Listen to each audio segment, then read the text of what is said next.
tastefully done and something that adds to the city and not takes away from the city, but obviously legal. I think that's really hard. I don't have a problem with it myself. Right, so if that's the issue, I think we set a direction we want to go and then work out the legal stuff. You know, that's, if we decide what we think is best for River Oaks, as was pointed out, we're a unique city, and then, you know, let her know, and then you work out the details. Even with Chris, when he was first talking about it, when he bought the building, he was thinking of something that would display our close proximity to the base. He was talking about, one, doing something that enhanced our support to the base, so maybe something military style that, you know, whether it's the new F-35s or whatever, something that we support the base. And he had several different ideas, but me, I think if they're done and done safely, they bring people to the community. But of course, it's the tasteful part which is where you get the voice. That's where and then to get down into the meat of it, and then, you know, what I like and what someone else likes, obviously two different things, but I'm also looking out for the business person that has to be next door to it, or people that have to drive by, and they might not like it at all, but everybody, these people over here love it. And so, current question, Steve. Currently, on someone's home, if someone wanted to paint a mural on the side of their house, how would that fit in our rules? Yes, you can. Under the new state statute, yes, you can. Because obviously, a home is not Does the new state statute change all this? You're talking about you're talking about the building materials aspect? No, I mean, there's a lot of gray area in it. I would have thought it was already allowed, to be honest with you. Well, I mean, there's a lot of gray area, and the attorneys are still fighting back and forth on what is going to be allowed and what is not going to be allowed. Are you referring to the building materials part? Yes. Okay. Yeah, but that only deals with building materials. But, I mean, if they're building a new one and they paint something on it before they put it up, then it's part of the building material, is the way the definition reads it right now. So But they're talking about changing that. Well, I think what was asked, hypothetically, somebody goes out and just paints an existing house, paints the side of it, and puts a mural on tomorrow. Are you going to consider that in your administrative opinion to be a violation or not? I mean, I don't know if I can, because our sign ordinance doesn't say anything about residential. right, and that's the reason I'm bringing the question up is because we're not talking about business clearly. If it's someone's home and there's no business there. Yeah. Right. It's just. That would be something that I would have to research and get back with you on. So, our sign ordinance doesn't address having commercial signs in residential. Well, it's not a sign. It's not a sign. Yeah, but he just made a statement, I'm I'm sorry. my understanding is we were gonna go through the whole sign ordinance, not just this mural. Her place is Or more. commercial, it's not residential. Excuse me? Her place is commercial, No, not that's talking residential. about hers. I'm actually kind of asking another question while we delve through this. I don't think that I should have the right to put a commercial, there's a difference having a yard sign for something that's taking place. While the work's going on? Work going on and all that, but Yeah. like, I don't think it's right for somebody to just, go put a billboard in the front yard. It's not allowed in residential, I'm pretty sure. Okay, well, I was just asking that because Yeah. I assume that it's not allowed. I've been kind of told that, but you just made a statement that I thought you said was. No.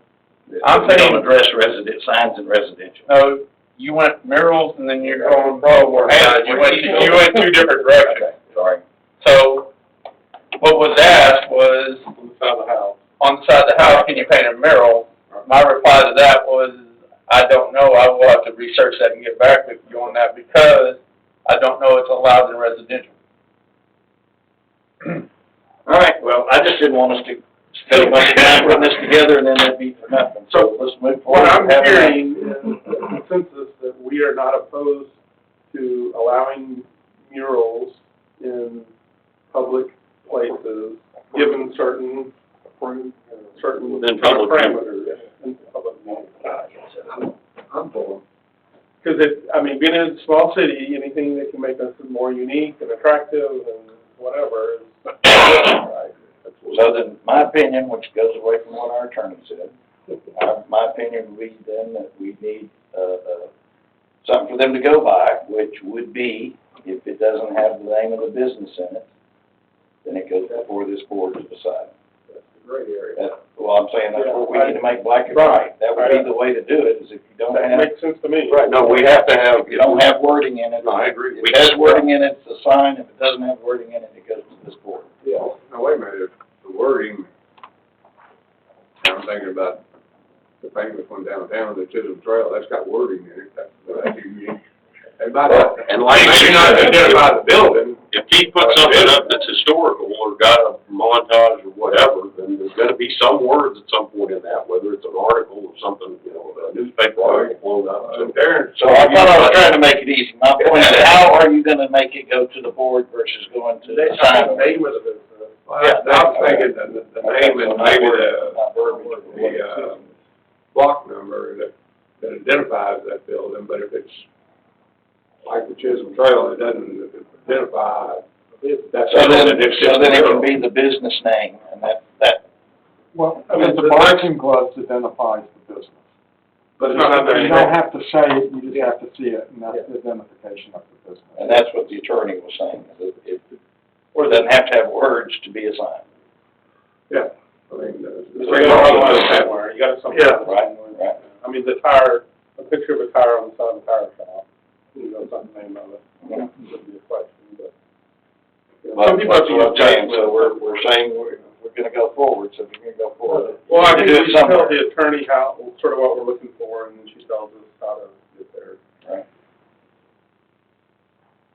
And then I think that's a good one, so. what,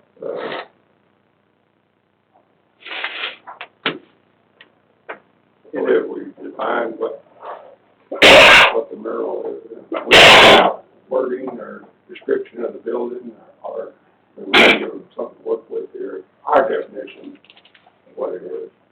And I guess, I think it would be good, I think, do we wanna keep, like we said about the boxing gloves, and it probably meets the size requirement right now to be exempt. I think it's good, I personally would be fine with keeping a small, exemption like that. I mean, not to say the boxing gloves, should that have to go before a board, go before another board to get permitted by something, or should that basically be that small enough that it still would be exempt from that? I'd be fine with something that small being exempt. but that's. Well, another thing is, to me, is that if nobody's complaining, It goes a long way. It don't do anything. It goes a long way, somebody put that in the code that way, so I mean, right? the nature of it. So I'd be fine still having a size threshold, but if it's smaller than that, we don't waste everybody's time with it. It can be something that you can do. And what would your size be? Well, 3 by 3 is what it is right now, right? So, I mean, I'm fine with that. That doesn't seem to have ever caused any issues. The only one that seems to have happened, that nobody complained about was the boxing gloves, and so that seems to be exempt by the 3 by 3 anyway. So to me, that kind of goes to what Darren was saying, but it also doesn't craft an exemption for that. It just goes by what's already there. 3 by 3, so that's there and not bothering anybody. So to sort of get consensus, then we were saying that, we want to direct the attorney to help us walk through allowing murals, whether that be in regular public spaces or, on businesses, with the exception of business name being part of it, that if that was in it, then that would knock it out of this mural kind of. That would go to the side, that it would be governed by the. And that, assuming it doesn't have that, then we would establish a board similar to what Saginaw has that will deal with those. To the extent that we can. Right, and then if the business name is involved or something over it like that, then it would be in part of our sign ordinance and have to comply with that.